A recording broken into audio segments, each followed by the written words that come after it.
ಎಲ್ಲರಿಗೂ ನಮಸ್ಕಾರ. CK Angry Food YouTube ಚಾನಲ್ಗೆ ಸ್ವಾಗತ. ಇವತ್ತು ನಾನು ತೋರಿಸ್ತಿರೋ ಡಿಶ್ ಆಲೂ ಸ್ಟಫ್ ಪರೋಟ. ತುಂಬ ಸೂಪರಾಗಿ ಬರುತ್ತೆ. ನೀವು ಮನೆಯಲ್ಲೇ ಸೇಮ್ ನಾರ್ತ್ ಇಂಡಿಯನ್ ಹೋಟ್ಲಲ್ಲಿ ಯಾವ ರೀತಿ ಸಿಗುತ್ತೆ ಅದೇ ಥರ ನೀವು ಮನೇಲಿ ಮಾಡ್ಕೊಬೋದು. ಟ್ರೈ ಮಾಡಿ ಒಂದ್ಸಲಿ. ಇನ್ನು ಹೊಸ್ದಾಗಿ ನೋಡ್ತಿರೋ ನನ್ನ ಚಾನಲ್ನ ಸಬ್ಸ್ಕ್ರೈಬ್ ಮಾಡ್ಕೊಳ್ಳಿ. ಈಗ ಒಂದು ಬಟ್ಲಿಗೆ ನಾನು 1 ಕಪ್ ಮೈದಾ ಹಿಟ್ಟು ಹಾಕ್ಕೊತಾ ಇದ್ದೀನಿ. ಅದಕ್ಕೆ 2 ಸ್ಪೂನಷ್ಟು ಎಣ್ಣೆ, ಮಾಮೂಲಿ ಅಡುಗೆಗೆ ಯೂಸ್ ಮಾಡ್ತಿರಲ್ಲ ಅದೇ ಎಣ್ಣೆನೇ. ಆಮೇಲೆ ರುಚಿಗೆ ಸ್ವಲ್ಪ ಉಪ್ಪು. ಆಮೇಲೆ ನಾನಿಲ್ಲಿ ಮೊಸರು ಹಾಕ್ಕೊತಾ ಇದ್ದೀನಿ. 2 ಯಾಕಂದರೆ ಸ್ವಲ್ಪ ಸಾಫ್ಟ್ ಬರಲಿ ಅಂತ ಮೊಸರು ಹಾಕ್ಕೊತಾ ಇದ್ದೀನಿ 2 ಸ್ಪೂನು. ಆಮೇಲೆ ಚಿಲ್ಲಿ ಫ್ಲೇಕ್ಸು ಅದು 2 ಸ್ಪೂನ್ ಹಾಕ್ಕೊಳ್ಳಿ. ಮೊಸರು ಇಷ್ಟಪಡದೇ ಇರೋರು ಸ್ಕಿಪ್ ಮಾಡ್ಕೋಬೋದು, ಏನೂ ತೊಂದರೆ ಇಲ್ಲ. ಈಗ ಇದನ್ನು ಚೆನ್ನಾಗಿ ಫಸ್ಟ್ ಮಿಕ್ಸ್ ಮಾಡ್ಕೊಳ್ಳಿ. ಮೊಸರಲ್ಲೇ ಸ್ವಲ್ಪ ಕಲಿಸ್ಬೇಕು, ಅದಕ್ಕೋಸ್ಕರ ಹಂಗೆ ಮಿಕ್ಸ್ ಮಾಡ್ಕೊಳ್ಳಿ ಚೆನ್ನಾಗೆ. ನೋಡಿ, ಇದು ಈ ಥರ ಗಂಟು ಬರಬೇಕು ಹಿಂಗೆ ಮಾಡಿದಾಗ, ಆವಾಗ ನಿಮಗೆ ಕರೆಕ್ಟಾಗಿದೆ ಅಂತ. ಓಕೆ, ಈಗ ಗಂಟು ಬರ್ತಾ ಇದೆ. ಈಗ ಅದಕ್ಕೆ ಸ್ವಲ್ಪನೇ ನೀರು ಹಾಕ್ಕೊಂಡು ನೀವು ಚಪಾತಿ ಹಿಟ್ಟು ಅದಕ್ಕೆ ಕಲಿಸ್ಕೋಬೇಕು.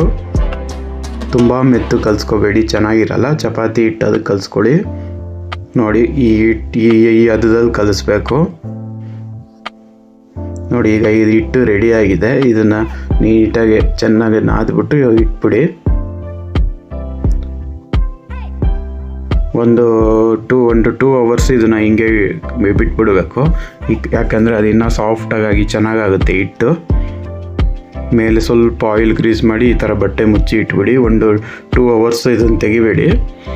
ಈಗ ಇನ್ನೊಂದು ಪಾತ್ರೆಗೆ ಬೇಯಿಸಿರೋವಂಥ ಆಲೂಗೆಡ್ಡೆ, ಈಗ ಇದ್ರ ಸಿಪ್ಪೆ ಎಲ್ಲ ತೆಕ್ಕೊಳ್ಳೋಣ. ನಾನಿಲ್ಲಿ 3 ಆಲೂಗೆಡ್ಡೆ ತೊಗೊಂಡಿದ್ದೀನಿ. ನೋಡಿ, ಎಲ್ಲ ಸಿಪ್ಪೆ ತೆಗೆದಿದ್ದೀನಿ ಇವಾಗ. ಈಗ ಇದನ್ನು ನಾನು ಬೇಯಿಸಿರೋ ಆಲೂಗೆಡ್ಡೆನ ತುರ್ಕೊತಾ ಇದ್ದೀನಿ. ಯಾಕೆ ಅಂದರೆ ನಿಮಗೆ ತುರ್ಕೊಂಡ್ರೆ ಅದು ನಿಮಗೆ ಗಂಟಿರೋಲ್ಲ. ಗಂಟಿದ್ರೆ ನಿಮಗೆ ಸ್ಟಫ್ ಪರೋಟ ಲಟ್ಸೋಕ್ಕೆ ಬರೋಲ್ಲ, ಎಲ್ಲ ಹೊರಗೆ ಬರುತ್ತೆ. ಅದಕ್ಕೋಸ್ಕರ ಈ ಥರ ತುರ್ಕೊಳ್ಳಿ, ನಿಮಗೊಂದು ಚೂರು ಗಂಟಿರಲ್ಲ. ಅದಕ್ಕೆ ಸ್ವಲ್ಪ ಉಪ್ಪು, ಆಮೇಲೆ ನಾನು ಕಾಶ್ಮೀರಿ ರೆಡ್ ಚಿಲ್ಲಿ ಪೌಡರ್ ತೊಗೊಂಡಿದ್ದೀನಿ. ನೀವು ಖಾರ ಜಾಸ್ತಿ ಹಾಕ್ಕೊಳ್ಳಿ, ಯಾಕೆ ಅಂದರೆ ನೀವು ಸ್ಟಫ್ ಮಾಡೋದ್ರಿಂದ ಜಾಸ್ತಿ ಹಾಕ್ಕೋಬೇಕು. ಸ್ವಲ್ಪ ಗರಂ ಮಸಾಲ, ಆಮೇಲೆ ಒಂದು ಅರ್ಧ ಸ್ಪೂನಷ್ಟು ಧನಿಯಾ ಪೌಡರು. ಈಗ ಇದನ್ನು ಚೆನ್ನಾಗಿ ಮಿಕ್ಸ್ ಮಾಡ್ಕೊಳ್ಳಿ.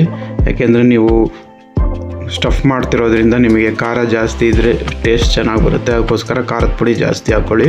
ಆಮೇಲೆ ಸ್ವಲ್ಪ ನಿಂಬೆಹಣ್ಣು. ಹುಳಿ ಲೈಕ್ ಮಾಡದೇ ಇರೋರು ನಿಂಬೆಹಣ್ಣು ಸ್ಕಿಪ್ ಮಾಡ್ಬೋದು, ತೊಂದರೆ ಇಲ್ಲ.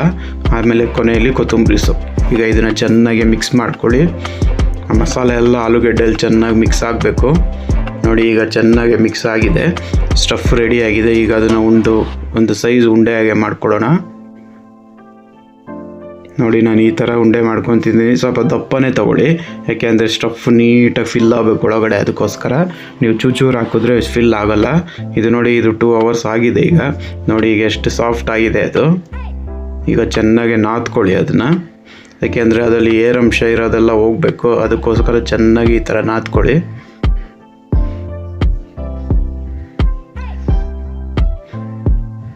ಈಗ ಅದನ್ನೇ ಉಂಡೆ ಹಾಗೆ ಮಾಡ್ತೀನಿ. 2 ದಪ್ಪ ಉಂಡೆ ಹಾಗೆ ತಗೊಳ್ಳಿ.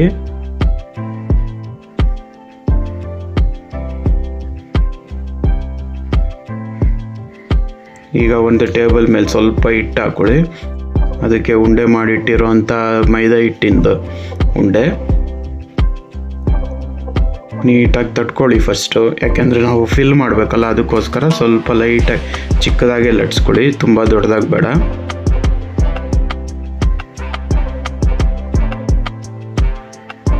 ಈಗ ನೋಡಿ, ಇಲ್ಲಿ ಲಟ್ಸ್ಕೊಂಡಿದ್ದೀನಿ. ಅದ್ರ ಮೇಲೆ ನೋಡಿ ಸ್ಟಫ್ ಈ ಥರ ಜಾಸ್ತಿನೇ ಇಡಬೇಕು.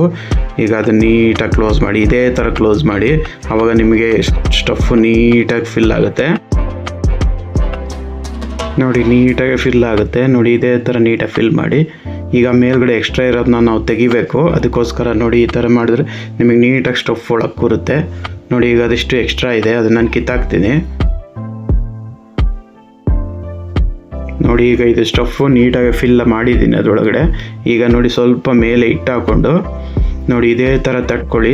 ಯಾಕೆಂದರೆ ಆ ಸ್ಟಫು ನೀಟಾಗಿ ಎಲ್ಲ ಕಡೆನೂ ಹರಡಬೇಕು. ಅದಕ್ಕೋಸ್ಕರ ನೀವು ಡೈರೆಕ್ಟ್ ಲಟ್ಟಣಿಗೆ ಹಾಕ್ಬಿಟ್ರೆ ನಿಮ್ಗೆ ಒಂದು ಕಡೆ ಹೋಗಿ ನಿಂತ್ಕೊಂಡ್ಬಿಡುತ್ತೆ ಸ್ಟಫು.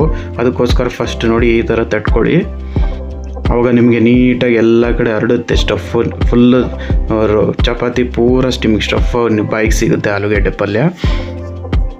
ಈಗ ಲಟ್ಸ್ಕೊಳ್ಳಿ, ಮೇಲ್ಗಡೆ ಸ್ವಲ್ಪ ಲೈಟಾಗಿ ಲಟ್ಸ್ಕೊಳ್ಳಿ, ತುಂಬ ಜೋರಾಗಿ ಪ್ರೆಸ್ ಮಾಡಬೇಡಿ, ಆವಾಗ ನಿಮಗೆ ಆಲೂಗೆಡ್ಡೆ ಸ್ಟಫ್ ಮಾಡಿರೋದೆಲ್ಲ ಹೊರಗೆ ಬರುತ್ತೆ. ಅದಕ್ಕೋಸ್ಕರ ಲೈಟಾಗಿ ಲಟ್ಸ್ಕೊಳ್ಳಿ. ನೋಡಿ ನಾನು ಈ ಲಟ್ಸ್ಕೊಂಡಿದ್ದೀನಿ ನೋಡಿ, ಇಷ್ಟೇ ದಪ್ಪ ಇರಬೇಕು. ತುಂಬ ತೆಳ್ಳಗೆ ಲಟ್ಸಿದ್ರೆ ನಿಮಗೆ ಸ್ಟಫ್ ಎಲ್ಲ ಹೊರಗೆ ಬಂದುಬಿಡುತ್ತೆ. ಈಗ ನೋಡಿ ಹಂಚು ಕಾದಿದೆ, ಸ್ವಲ್ಪ ಎಣ್ಣೆ ಹಾಕ್ಕೊಳ್ಳಿ.